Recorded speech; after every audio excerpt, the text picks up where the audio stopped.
Testing, 1, 2, testing, 1, 2.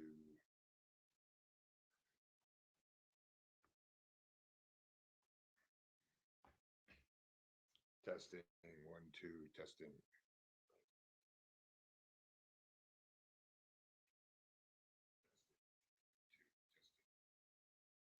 Loud and clear.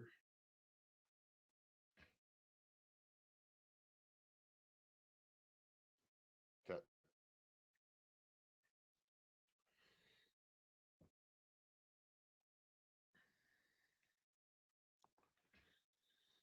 Hello, everyone. Today we are going to take a look at TBI, Hawkins County Sheriff's Department, and how far they really go back with each other and how they shoot and kill innocent people. Please enjoy the show.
Breaking news this morning as the TBI is now investigating an officer-involved shooting in Hawkins County. We're told on Tuesday, just before 8:30, a Hawkins County Sheriff's deputy watched a car traveling along Highway 66 in Rogersville cross the center line, nearly causing a head-on crash.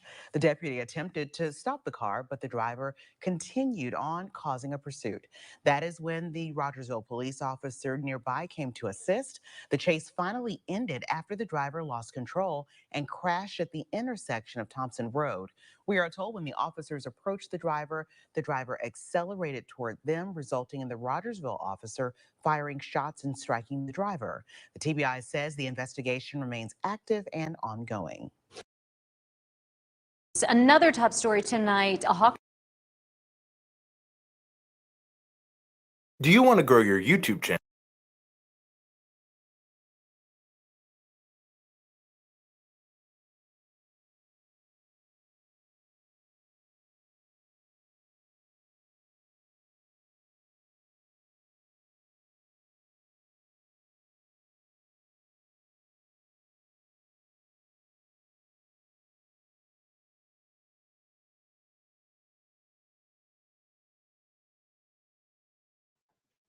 All right, that last clip was from 2020, I believe in November. Here's another incident.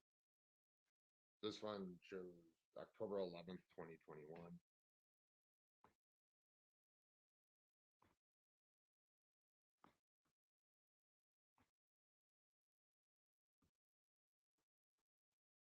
especially lately, as yet another danger is factoring into an increase of overdoses, and that's counterfeit pills. Several state-led agencies met today in Nashville to discuss this growing problem.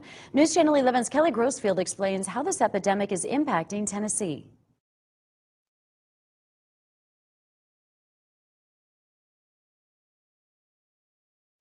Hold on here a second while I get this video.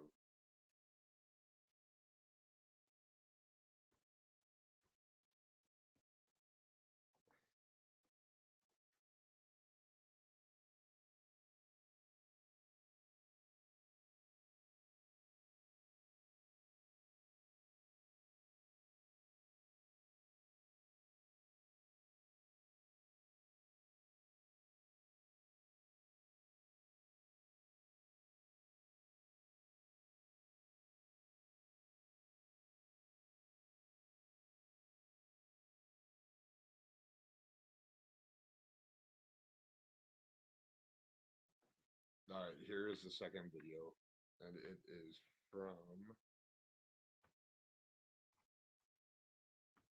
And two suspects were injured during a chase that led to an officer-involved shooting in Kingsport this morning. And this incident happened early this morning when a Hawkins County Sheriff's deputy attempted to make a traffic stop on a stolen vehicle on Highway 11W near Allendale. A Mount Carmel officer joined in the chase that led into the city of Kingsport and ended on Cherokee Village Drive near Holston Valley Medical Center. That's when the suspects reportedly hit the Hawkins County deputy with a second car, leading both officers, they say, to shoot at the vehicle, hitting two suspects. Police just released some new information on this case. Let's go to Kaylin Cluck today with the very latest here in King. We know the Hawkins County deputy who was struck by a vehicle this morning faced non-life-threatening injuries. He has been released from the hospital. Now, I'm here along Cherokee Village Drive in Kingsport where the officer-involved shooting took place this morning. And within the past hour, we received a breaking update from the TBI. We learned 3 of the individuals in the vehicle at the time of the incident have now been identified. 2 of the occupants, both teenagers, were shot during the incident and transported to a local hospital for treatment.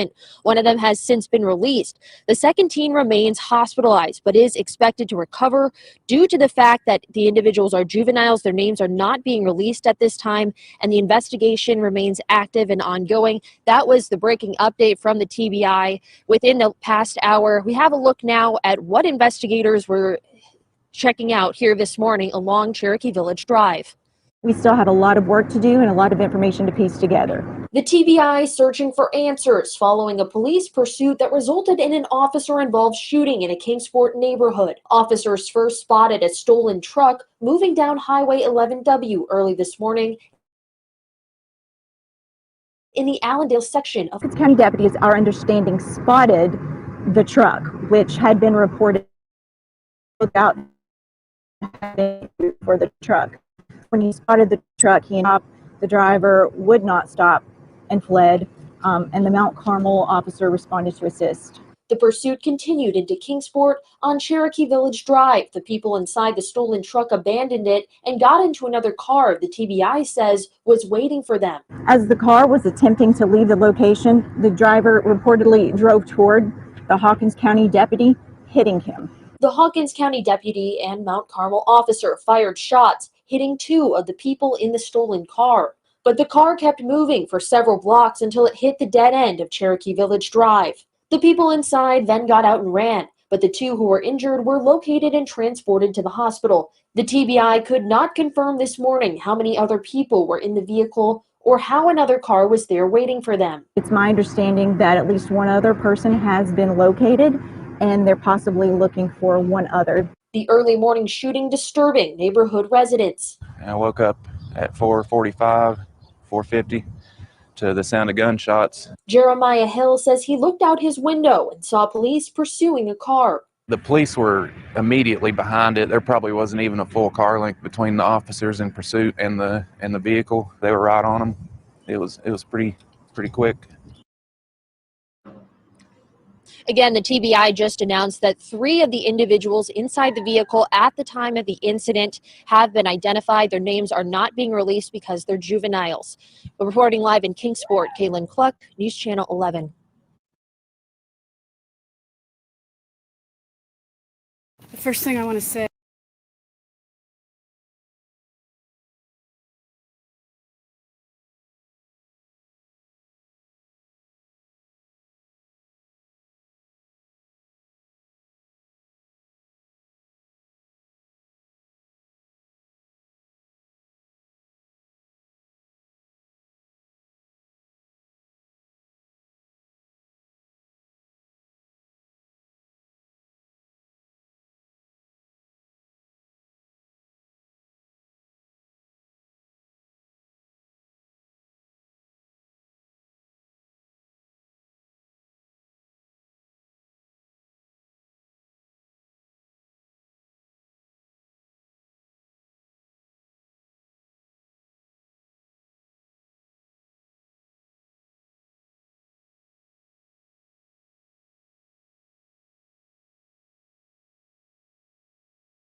All right, here's the last one. It is from 2007. 2 innocent teens shot by an officer. Officer placed on leave as the TBI probes shooting in Hawkins County. Rogersville, 2 Hawkins County police officers involved in a shooting Saturday evening has been placed on administrative leave with pay, as is routine, pending the outcome of Tennessee Bureau of Investigation probe into the incident. This article is from November 4th, 2017, but updated July 1st, 2020. Rogersville Police Department Officer Ken Ferguson and Hawkins County Sheriff's Deputy Scott Stewart fired gunshots into a vehicle Saturday evening, wounding 2 people following a high-speed pursuit that concluded on a dead-end cul-de-sac south of Rogersville. Police said the vehicle blocked on the dead-end street accelerated at officers attempting to run them down.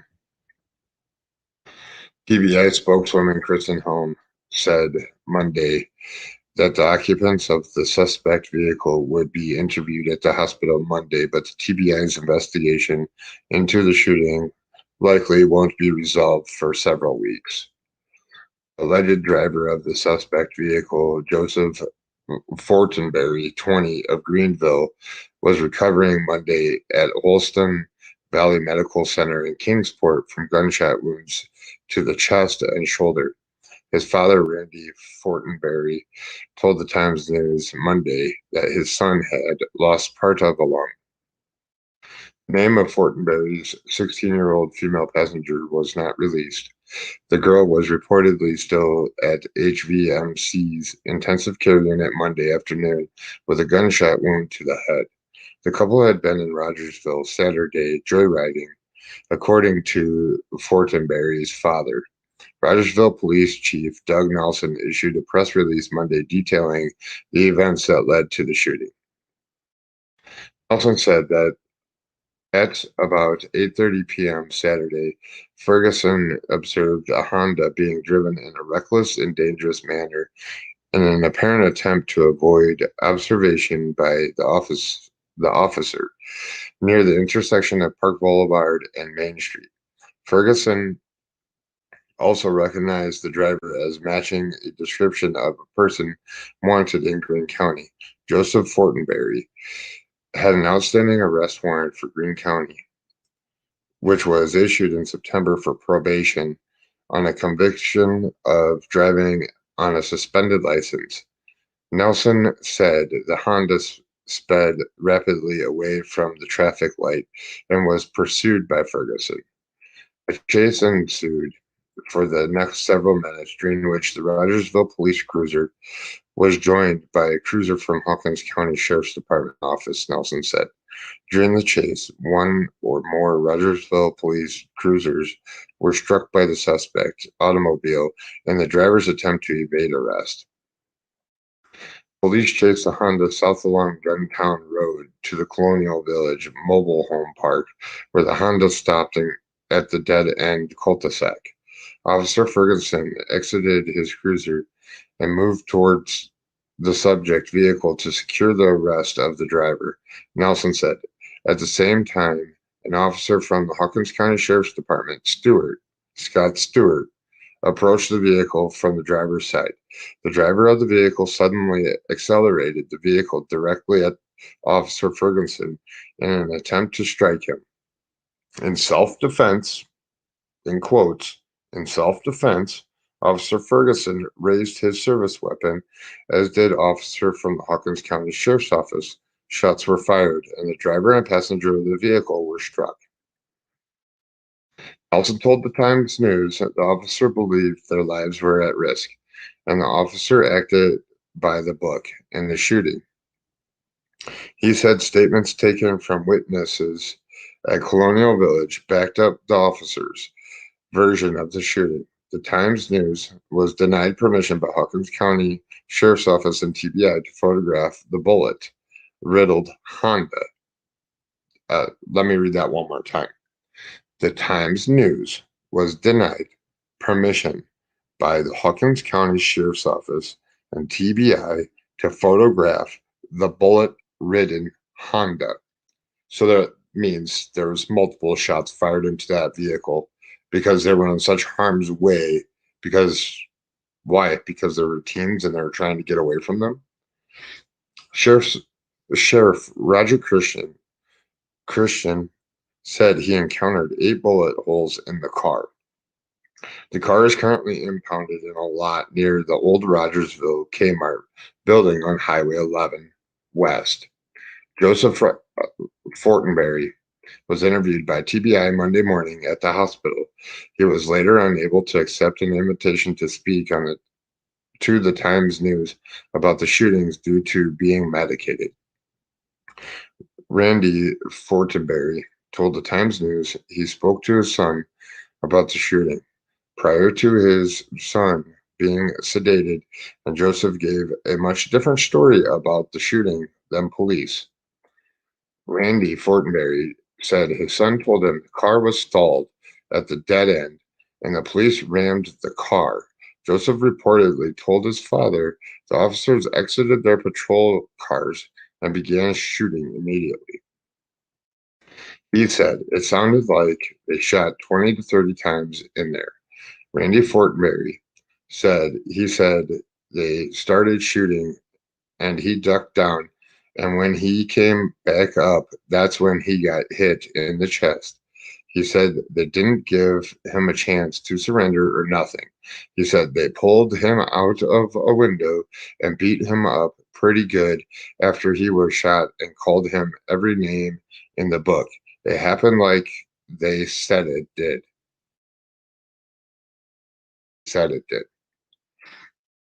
He was blocked in and his car was stalled. He shouldn't have run from them, but he didn't have his license, and that's why he took off. But the police weren't dealing with a couple of dangerous criminals.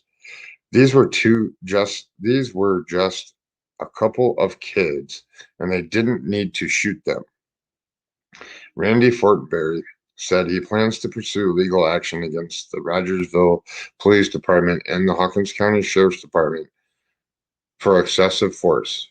RPD charges against Joseph Fortenberry and his passenger are still pending. And that is that article. Let me take that off of here.